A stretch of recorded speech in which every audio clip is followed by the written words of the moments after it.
I like the idea that I can rely on myself to fix myself. Well, you have a coach. Is that a crutch? No, it's not, because he's teaching me something. What's the difference? That's fine, but like if I had an affliction, I would like to be my own doctor. And I think with your mind, you can do a lot of it yourself. And I think if you have a very strict framework in how you measure how successful you are as a human, and I do it through competence and achievement, I say, which mindset do I need to achieve as much as I can possibly achieve? Right. And I can measure that in real time. I can measure that in literally dollars and world championship title belts. I can literally measure the success.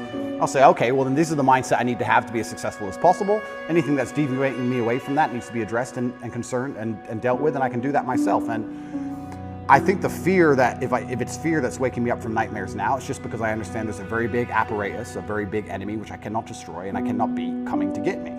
So I do think that wakes me up. I think the fear is healthy. I think I'd be stupid to not be afraid. But I don't necessarily want the fear to go away because I have no problems feeling bad. Perhaps that's true, but if I measure myself purely on competence and purely on achievement, whatever I think and whatever I'm doing is obviously fantastic. So I'm very happy with the mindset I have. And then we go into the argument, which is a level deeper, is am I supposed to be happy? Am I supposed to feel good? No, it's not happy. No, of course, but this is what I don't understand about people, especially men in the world today. Why are they so worried about being afraid? Why are they so worried about, I was afraid every time I fought. Yeah. I fought anyway. Yeah. Like, I don't let fear guide what I'm gonna do. I do what I'm supposed to do regardless of how I feel. So I don't see anything wrong with feeling fearful. I don't see anything wrong with feeling stressed or under pressure or anxious. All these things men are trying to get rid of. And I talk about men specifically. I gender this because I'm a man. I don't know how it feels to be a woman. But all these things that people are trying very hard to get rid of from their brains, I don't see why they need to leave. I will argue the point that if I feel anxious and pressured and stressed and fearful, I will get more done than if I was happy. I think if I was happy, I'd just be hedonistic and just wasting my time. I think that you get a whole bunch done with these negative connotations and negative emotions, and I think that life is suffering and pain, and you're here to go through it, and the sooner you get used to the taste, the more successful you're gonna be. I have no interest in trying to change the flavor, my friend. The flavor of life is pain, and I will eat all of it. And it doesn't matter if they put me back in jail or not. I'm not sitting there going, how can I be happy in jail? I will sit in jail and say, yes, this sucks, it's supposed to suck. Yes, I'm not enjoying this. Yes, I'm anxious and paranoid. And yes, that guy might stab me. And yes, I can't sleep and I miss my family. And this is what's supposed to happen to me. And this is how I become the best man I can possibly be. And I'm gonna succeed regardless. Oh, absolutely. And I'm not even gonna sit here and say that I'm not delusional to a degree. I'm not saying that self-delusion doesn't exist. We all are, right?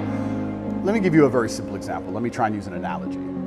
I think the only thing better than having everything you want is not wanting anything, right? So I have every car on this planet. I have 40 supercars. Most people want a supercar. I have 14. But there's that unique 0.1% of people who genuinely don't want one. And I think that's more freeing than having everything you want, right? So the true mindset is not wanting anything. Most people, the best they can do is having everything they want. And I feel like you can kind of do this with the emotions as well. I guess my general consensus is that I don't think I can change or affect the world to the point where pain and suffering and bad things are not going to happen. So isn't it best if I just enjoy all of that? Doesn't that make me as powerful as possible if I say, oh yeah, okay, this is going to suck, good. I mean, I do it when I fight. Yesterday I was fighting, right? We were doing 12 rounds and all of us were destroyed. And the more he hurt me, the more I wanted to hurt him back. The more he hurt me, the better it felt. The more powerful I felt, the more he hit me. Because then it's my turn, right? So if I can't stop him from punching me, and I'll do my best, but if I can't, then surely you should learn to enjoy it, right? And I don't think you can stop life from hitting you. And I don't think you can stop life from giving you unexpected surprises. And I don't think you can stop yourself from feeling sometimes sad or anxious or upset. So I think the best mindset you could adopt is finding that engaging and exciting. I'm not gonna lie to you. Although I am facing very serious charges, and although they are trying to destroy my life, and although I cannot sleep the same, and although they're out to get me, and although I've suffered, part of me is excited. Part of me is like, okay. Why? Because it's a war. So I think that, yeah, I have psychoanalyzed myself, even though I'm not officially, certified. And I've decided that I can't stop bad things from happening to me. So instead, I'm going to enjoy bad things happening to me. And I'm going to build a mindset that makes me fearsome enough to succeed regardless of how stacked the odds are against me. Yeah. And I appreciate your mindset, and it's well thought out, and it's useful to you. And So I'm just pushing up against the places where I think there might be contradictions. I like to hear it. Yeah. I like to hear it, but like I said right now, I'm not a coward. And I want to make this very clear. I'm not a coward. I don't care if I don't sleep again for the rest of my life. I refuse to take any fucking pill, and I refuse to sit and have my mind altered by anything I do not control. I don't care if I have nightmares for the rest of human time. Right. As long as I'm in charge of my mind, I'm in charge of my life. If God decides that I don't need nightmares anymore, I'll fathom out how to stop it. If God decides I need to wake up in the middle of the night in a sweat, fearful or afraid they're coming to get me, then that's God's plan for me, and that's what I'm going to deal with. I'm not a coward. I'm not afraid of any of these things. I'm not afraid of feeling bad. I'm not afraid of anxiety. I'm not afraid of panic. This is one of the things I think a lot of men out there struggle with, is they're so worried and afraid of bad feelings. And to me, that's just showing that you've had an easy life. Like, there's real people out here who are trying to kill you. There's people out here who put a knife in your neck. You're scared of what? Feeling sad? Who cares? Like, there's real problems. What are you worried about feeling sad for? Who gives a shit? I could feel sad for the rest of my life, and I guarantee, one, nobody would know, and two, I would be monumentally successful regardless. So why are we even talking about it? I have no fear for a negative feeling. I have fear for me not being able to provide for my children. I have fear for people who rely on me not being provided for and cared for, but I don't have a single, I don't wake up and go, I'm worried if I might feel sad today. Who cares? Who cares? I can be happy or sad on the same day. Nobody notices, and the same things get done. The exact same amount of work gets done. Nothing changes. I didn't want this. In fact, I had conversations with Tristan for a long time, and I kept saying Icarus to him. When I would decline certain podcasts, I would decline meeting certain famous people, I would decline talking about politics, I would decline things, and I would keep saying Icarus. And he would say, why are you doing this? And I just reply Icarus. Because I knew if I got too big that they were going to come for me. I knew that. So I tried to balance it, and I felt like I did a pretty good job, but unfortunately I got it a little bit wrong. My fault. I got it wrong. I put myself here. But I also don't believe that there's any light without dark. It's yin and yang for a reason. I don't think that I can just become the most Googled man on the planet, become monumentally successful, and make hundreds of millions of dollars, and nothing bad's going to come from it. I think that would be hubris. You just used the word hubris, a fantastic word.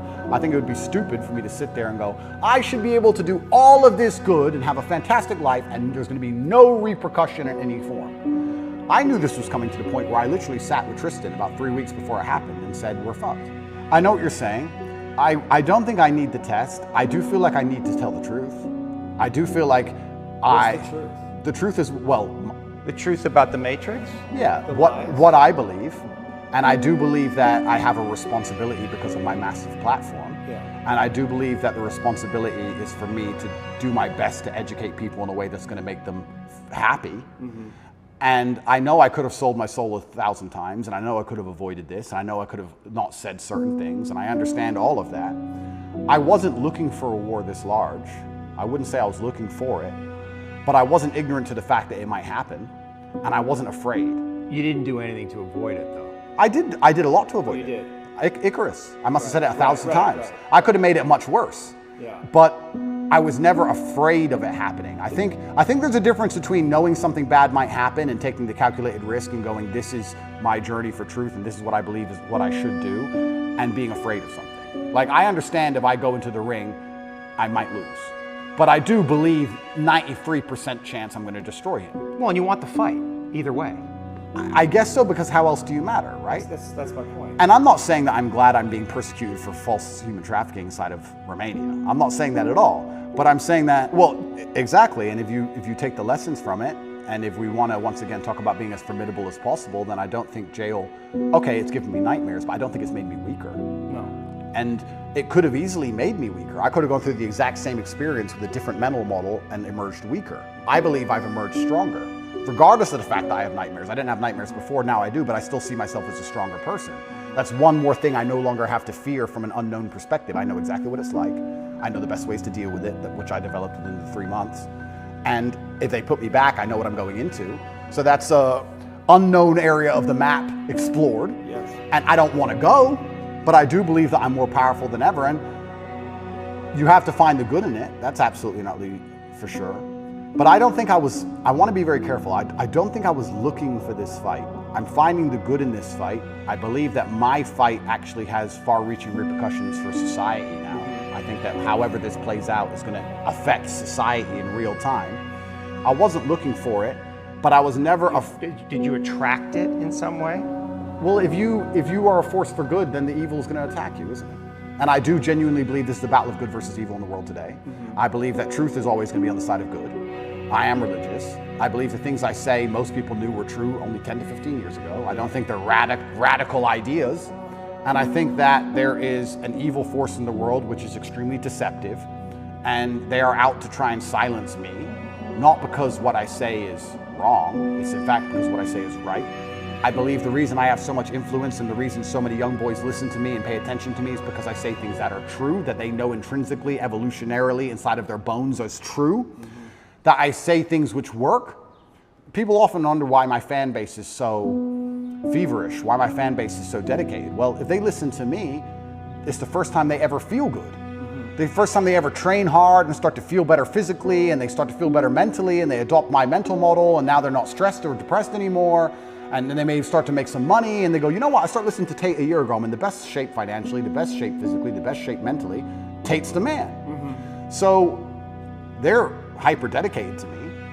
And yeah, I mean, there's going to be a negative to that. I want to make something clear. I've been brutally aware of the fact that all of this might blow up in my face for a very long time. I've not been ignorant to that. And I think that's why jail didn't cause me pain. Because I wasn't in jail like, how did this happen? I was in jail thinking, they got me. I knew it.